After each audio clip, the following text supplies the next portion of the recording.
Based on a true report in a national newspaper with only a few of the names changed. The film was written by Neil Jones and myself, Chris Kirk, slaving over a hot word processor. It gave both of us an opportunity to use our imaginations and stretch the acting abilities of former friends. During location hunting, the production team found the small Sussex village of Fulking. The village was ideal for our film setting because it contained the pub that we needed. It also contained the field where the car was actually crashed and the murder takes place. It contained the small authentic village shop and also an authentic phone box. Discussions and negotiations between Kirk and trustees gave us the permissions we needed to film there.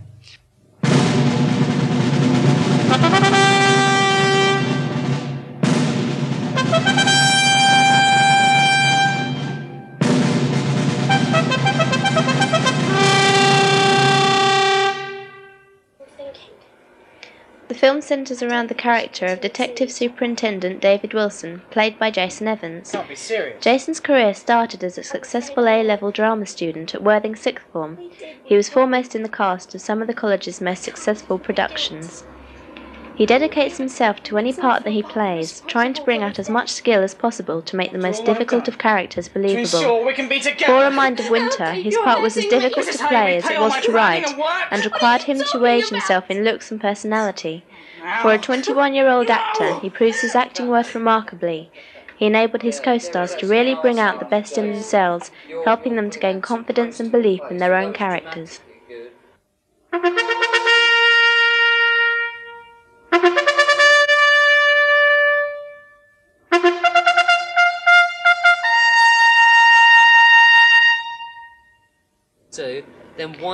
Derry Everritt was born in 1976 and is an A-level drama student at Worthing Sixth Form College. She has had plenty of acting experience, taking 9 lead roles in local theatre companies, and has also appeared in 2 shows at the Connaught Theatre. Although only 17, she is able to bring her characters alive and brings a professional attitude to her part and all aspects of the film.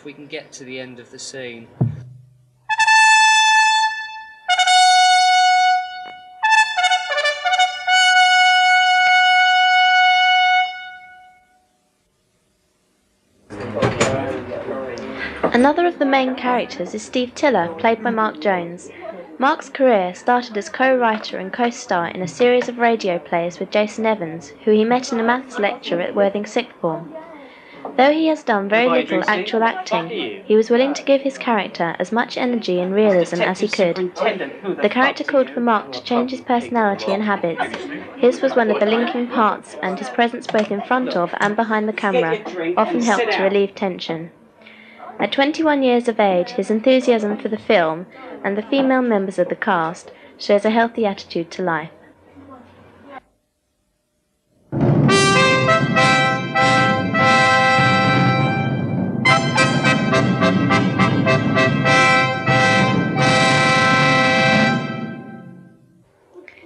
Neil Jones, who plays the first victim of the film, Luke Bishop, was born in Wales back in 1970. In 1984, he starred in a production of Carousel. That was his first stage appearance. As well as acting, Neil has made many sacrifices for the film A Mind of Winter, including losing his girlfriend in favour of the many hours spent co-writing the script.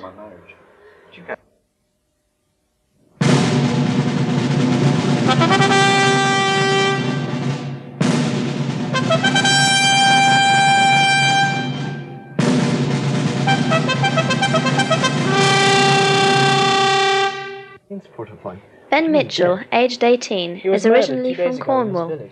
He has had some experience in acting and has previously appeared on screen as well as in 2 theatre roles. On the side, Ben enjoys creating poetry, which are all written with expression and feeling. In A Mind of Winter, he enthusiastically accepted the part of Alan Concert, which he tackled with great success. Between 10 and midnight.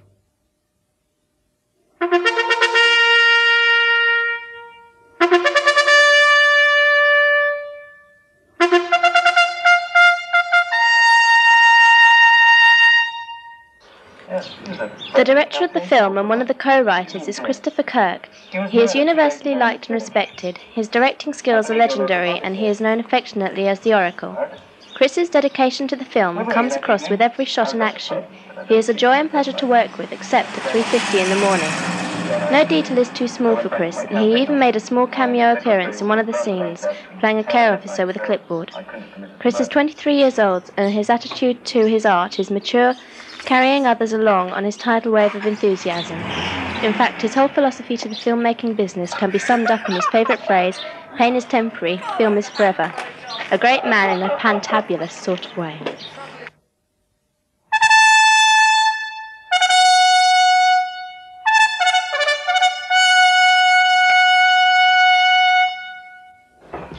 Cora Meetens has a great sense of professionalism for the age of 16 years. She has greatly participated in A Mind of Winter. Not only did she act in the film, but she also co-wrote, co-edited and participated in the specialised photography for A Mind of Winter. Although the work was long and hard, Coral always kept her cheerful personality. However, Coral is quite used to the hard work, and back in 1990 helped create the film company Illusion Films. As she got the group together, she was the one to operate cameras, help tell the actors what to do, and edit all the films which were made between 1990 and 1994.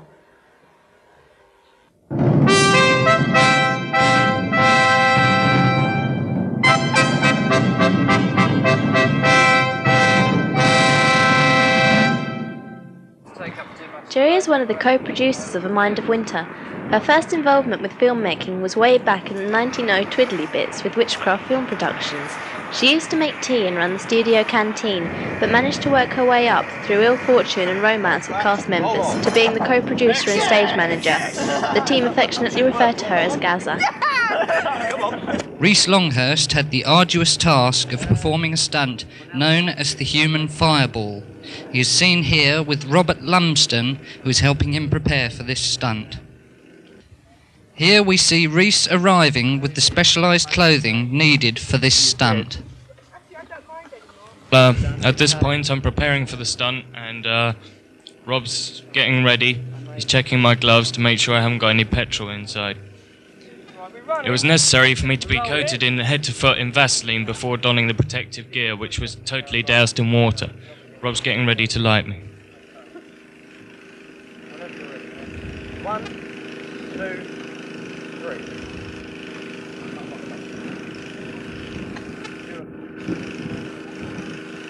This was a very painful moment because the amount of water used was excessive to the amount of petrol, and therefore the fire starting technique didn't work.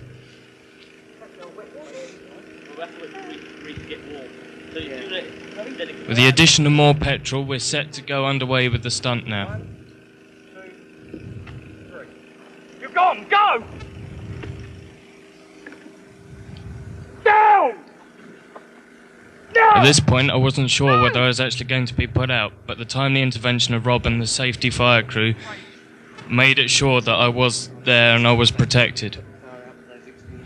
Here we see the murder victim's car, the taxi, being prepared for a minor pyrotechnic stunt. In the rear of the car, 2 tubes have been directed towards the back window. These I'm wiring up to the light switch in the front of the car. When our stuntman Rob Lumsden crashes the car into the stationary car on the field, these 2 tubes will fire projectiles through the back window. This will simulate that the back window has been shot at by a gun which the principal character Jason Evans will be firing. Although the 2 stunts are performed separately, when edited together it will perform one continuously running motion. Watch the right-hand side of the screen. As the car enters, you'll see the flash of the explosives going off. This gives the appearance of a bullet going through the back window. The car is now being prepared and it will enter from the right-hand side of the screen.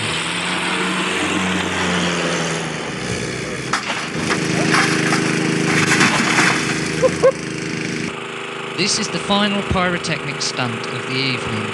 The victim's car, the taxi, is about to be blown up with the use of petrol and explosives. Notice the detonation wires at the bottom of the screen. These will eventually be hidden by the borders. The car is detonated off camera.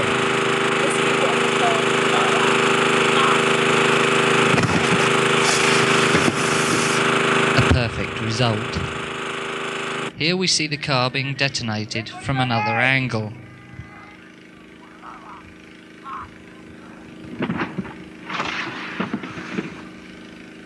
As you may have noticed, the boot lid flipped back down on the explosion. Although successful, this is partly one of the reasons why it was not as spectacular as originally planned, because when the boot lid fell, it blocked the remainder of the explosion. I'm now going to introduce Geraldine Smale, who is our producer and also stage manager for the weekend. She was in charge of the fire crew. Well, as you can imagine, this was a lot of fun for us. I managed to assign my people to different areas of the car, which meant that they each had a specific area of fire to deal with. I told them to back away if the explosions were still going, and not to go too near the car until Chris had declared it safe. As you can imagine, it was a rather hairy moment. Here we are. They managed to actually do as they were told, which was nice. We almost had this fire under control at one point. At one point, we tried to push the other car out of the way because we were afraid that the other car would go up, which would complicate our lives. But, despite heavy bouncing, a lot of hands, and a lot of heat, we were unable to push the car out of the way. Fire is now about 15 or 20 minutes in, and because the extinguishers ran out, unfortunately, we've had to resort to buckets of water. These were quite successful, but it still took us another 15 minutes to put it out. As you can see, the fire is now almost totally under control.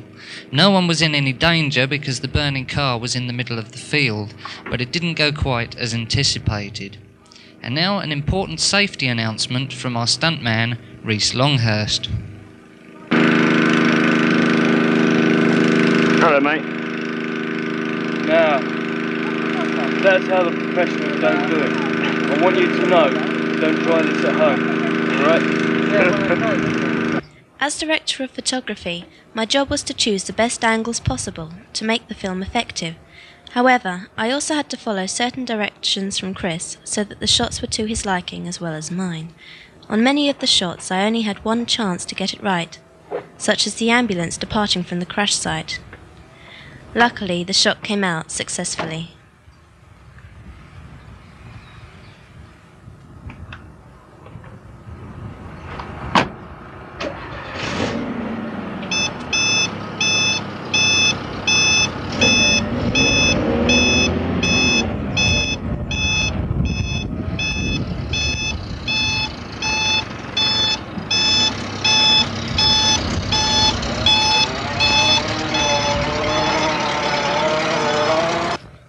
Here we see Neil Jones, who is playing one of the principal characters, in makeup, being manoeuvred onto a stretcher by the Red Cross ambulance people, who we managed to hire for the day.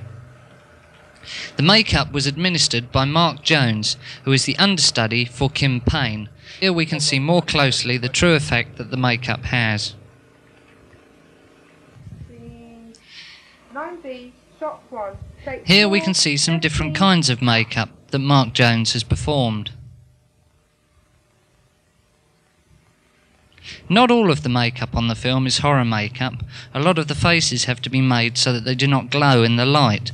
It's not always the main cast that make the film special. A lot of the extras are chosen with great care. Here we see John Barber playing the barman in one of the pub scenes.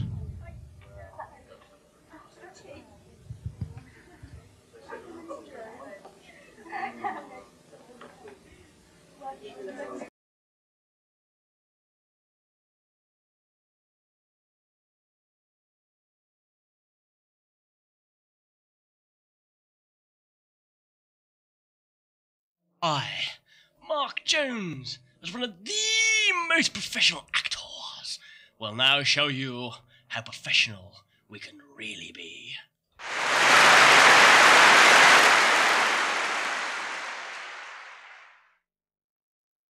Fiancé, which I believe was caused by Luke Bishop. I don't think my one has the not the male one. One second. There you go.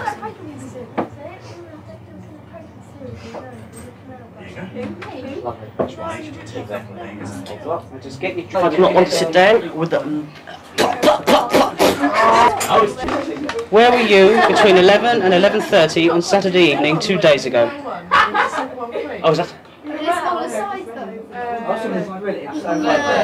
It costs, and then it won't cost much. Okay, that sounds quite good. Back in a minute, I'm just going to the... Okay, see you later. See? If you don't stop fucking pestering me, I'll go to the press and tell them their local candidate is roving puff. You wouldn't. That would expose you as well. Just try me. Oh, that was going so well! So what have I got to lose? Just... If I drink it and then get my hand as I take it down... Maybe if you want to touch her on the face or something else, or hold her shoulder, but very lovingly. And your no was very good. I love To understand. And if you love her... Oh, be proud of her. After all, she's just a girl. He is removed from the crash site. That's lovely. What a wonderful take. Leave him in there. Watch this space. Give us all a break. Did I couldn't look at that. Megan. Ready when you are. Hold on, just need to get some photos. Sorry.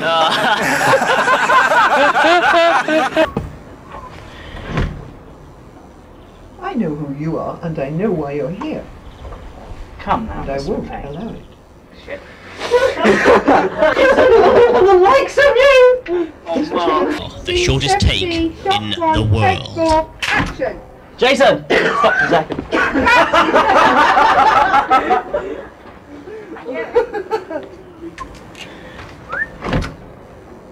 I know who you are, and I know why you're here. Come now, Miss Maclean. Surely you've possibly got nothing to fear from me. That's completely and utterly wrong. What are you on? Time! What are you on? Shot 2. Take 6. Make it the last take. Action! Cut!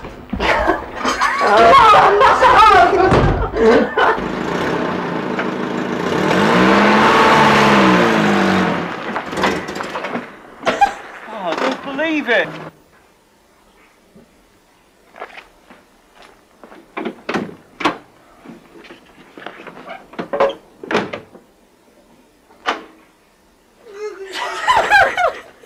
And as co-star, it was my fine pleasure to try and kill the main star of the show. Here I go. I rev the engine, and off we go. Right, go again. Quick, hang on, stand by. You ready? We're in focus. Yep, ready.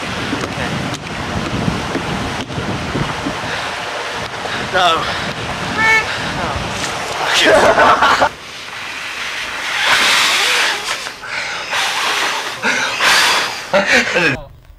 Right. Test the sound for me, Jay. Testing, 1, 2, 3. Again. Testing, 1, 2, 3, testing. And again. Testing, 1, 2, 3, testing. Hello? Hang on, don't worry. Bloody testing! Testing.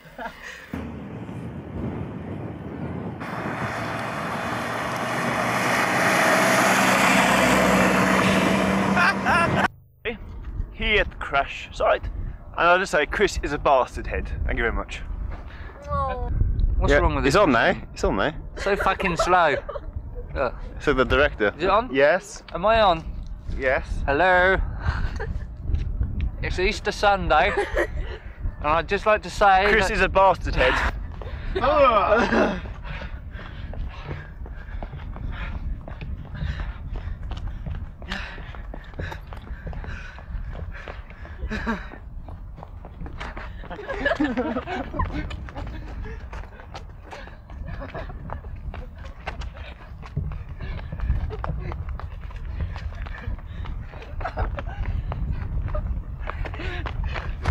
testing. Testing, Neil. Yeah. When you go back.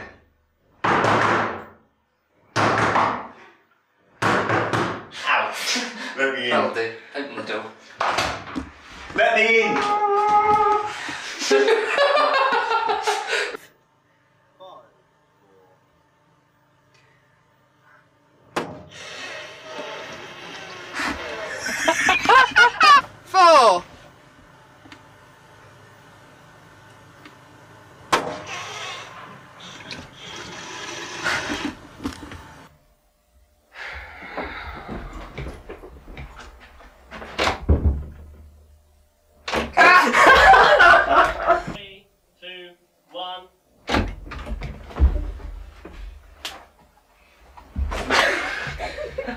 Okay.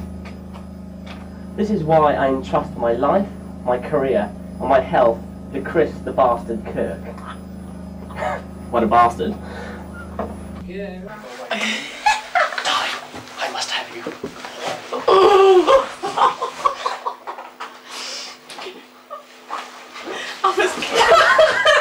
Okay, wait, face. Leave it alone for a minute. Be testing! 1, 2, 3.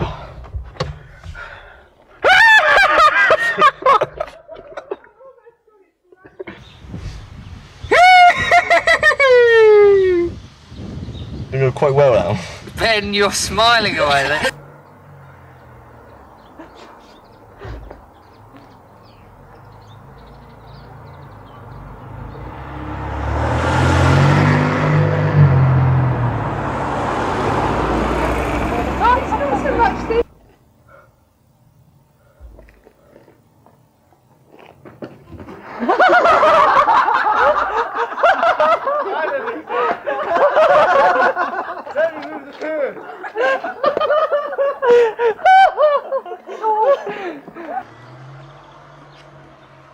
I believe your local pub is here.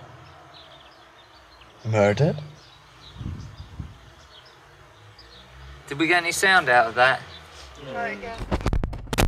Say something. Bastard bollocks. Right. Teeny weeny bit more, because it sounds Tinny. Testing. Better? Yeah. Bloody testing. Right. Kirsty. I walk in the pub and I was planning to do with a straw. Look at it in my head. Find the lager top, please. This is how you make decent films. They've all got needle and thread. Take note. Plenty of food, plenty of makeup, plenty of cock-ups.